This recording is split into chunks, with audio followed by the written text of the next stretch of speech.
Tom Aspinall and his father have finally spoken out, and they're clearly unhappy with the way the UFC managed his journey to becoming heavyweight champion. I get a text from GC in the group chat saying, "Is this Jon Jones news real?" Quickly go on Twitter, see Dana White is holding court. Post-fight press conference in Baku, Azerbaijan, shout out. And he announces to the world that Jon Jones has retired. That not only has Jon Jones retired, he has also vacated his title. And as a result, Tom Aspinall is the new UFC heavyweight champion. No longer the interim champion, he's the heavyweight champion. Something that should have happened 2 years ago when he beat Sergey Pavlovich at Madison Square Garden. Because that's really how this should have been handled from the beginning. Should have been handled.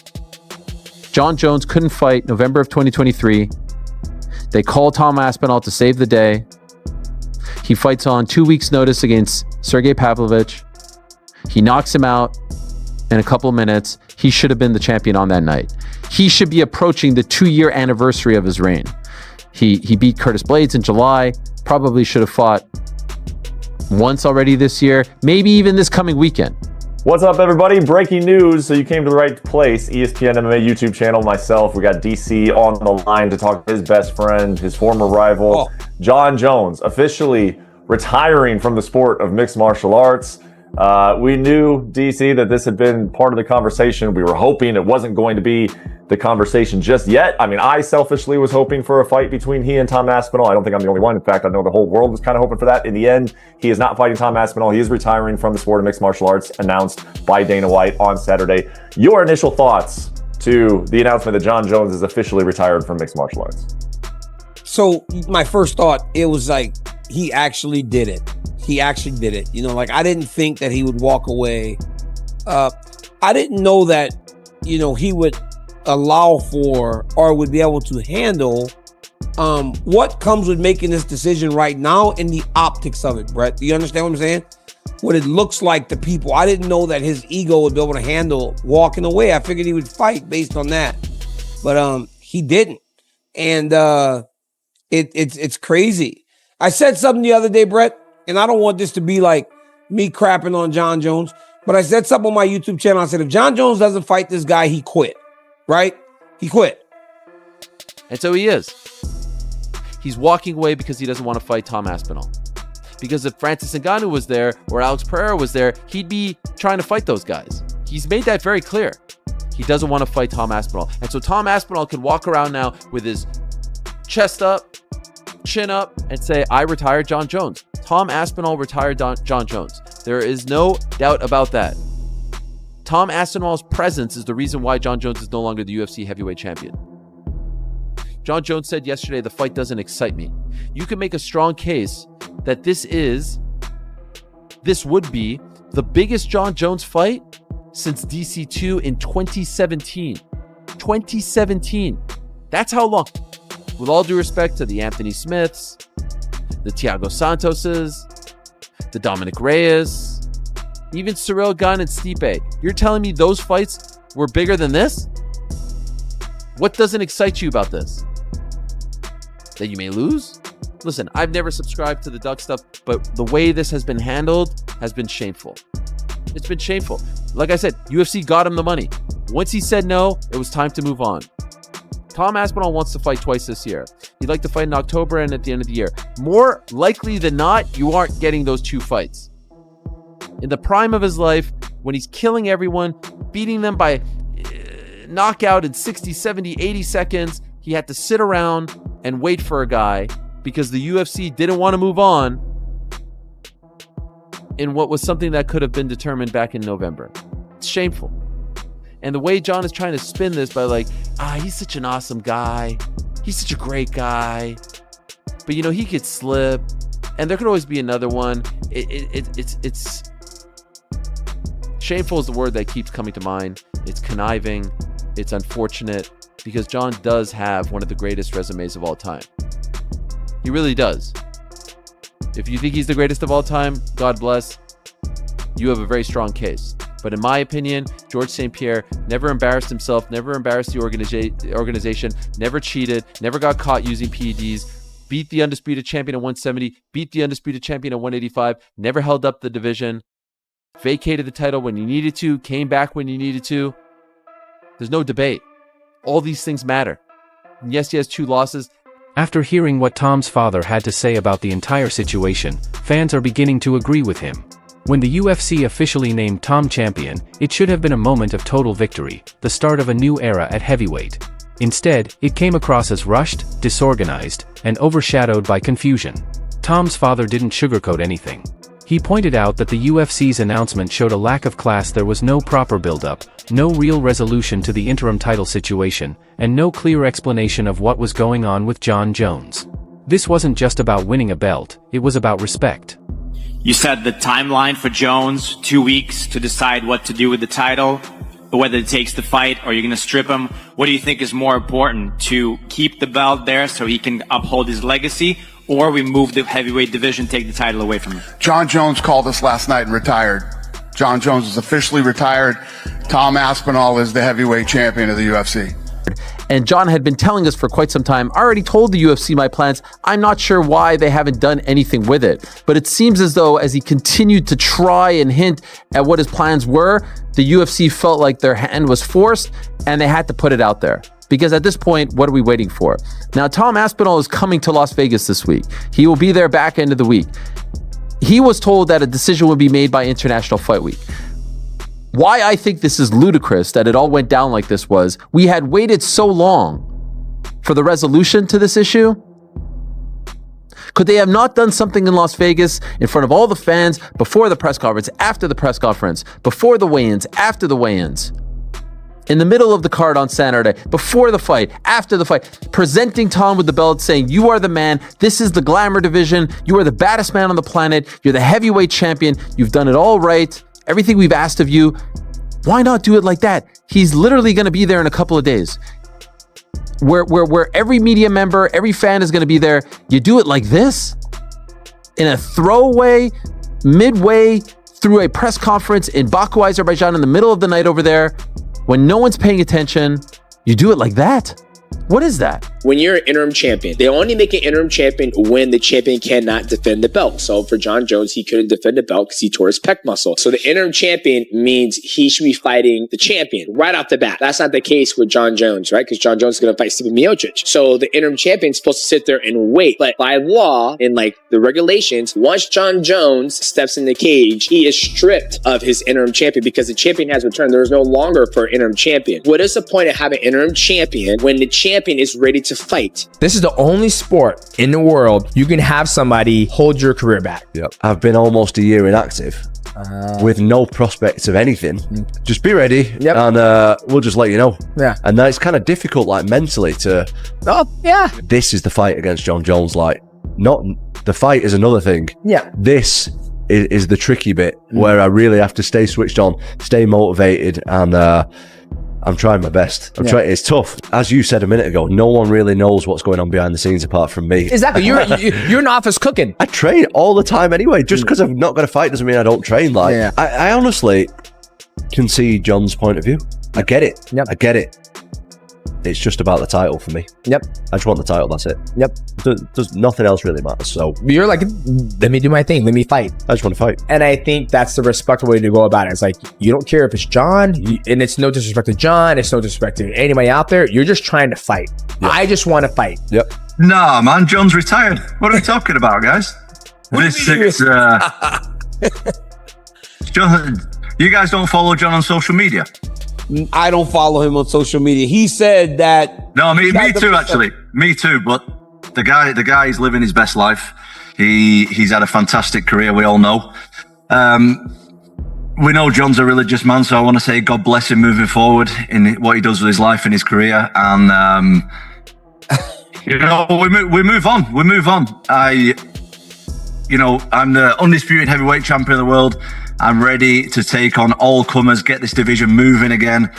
Us guys have been waiting around too long. The contenders are getting sick of it. Everybody's getting sick of it. Even the fans are getting sick of this stuff. So John's retired, and it's time that we move on. Retired John Jones. Just as he predicted, Tom Aspinall, over a year ago, I think, said, I will retire this man without even having to fight him. He's never going to fight me. And despite all the umming and ahhing and all the fucking pretending that he was going to actually ever get in the cage with Tom Aspinall, John Jones has done what we always knew he was going to do. He's tucked tail and ran. Imagine calling yourself a goat and yet behaving like such a duck. I mean, this is like back in the playground. John Jones has got a bike. Tom Aspinall's come over and goes, give us your bike now. What you have to do then is fight. You have to defend what your shit is and say, no, you're not going to take this. And do you know what John Jones did? You have it. I don't want to fight. You can have it. This is unbelievable. The greatest of all time. What a load of shit. I'm sorry. Never going to call that him the GOAT ever again. Because being the greatest of all time is not just about winning. And that's what John Jones doesn't understand. It's about how you conduct yourself throughout the whole of your career. Are you willing to fight the biggest challenges, the biggest tests, go in there and test yourself against everyone? And John Jones proved, without a shadow of a doubt, his biggest test, stepped up and he bottled it well and truly. Remember this clip from like over a year ago when John actually met Tom in person? Respect, man. All the best. Respect. All the best. Do a quick picture. Sure. Yeah? Let's get it. A face-off.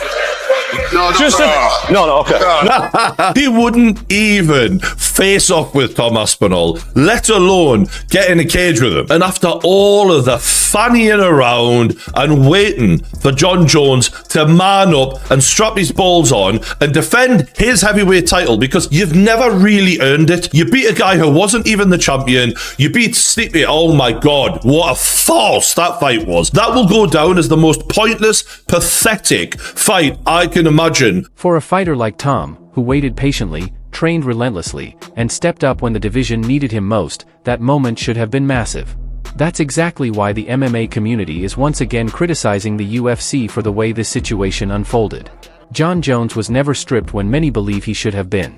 He spent months posting from Thailand, speaking in circles, and keeping both fans and Tom stuck in uncertainty. Instead of setting a clear path forward, the UFC allowed Jones to control the narrative. They waited. They delayed. And now that Jones has stepped away, it feels like Tom's moment came as an afterthought.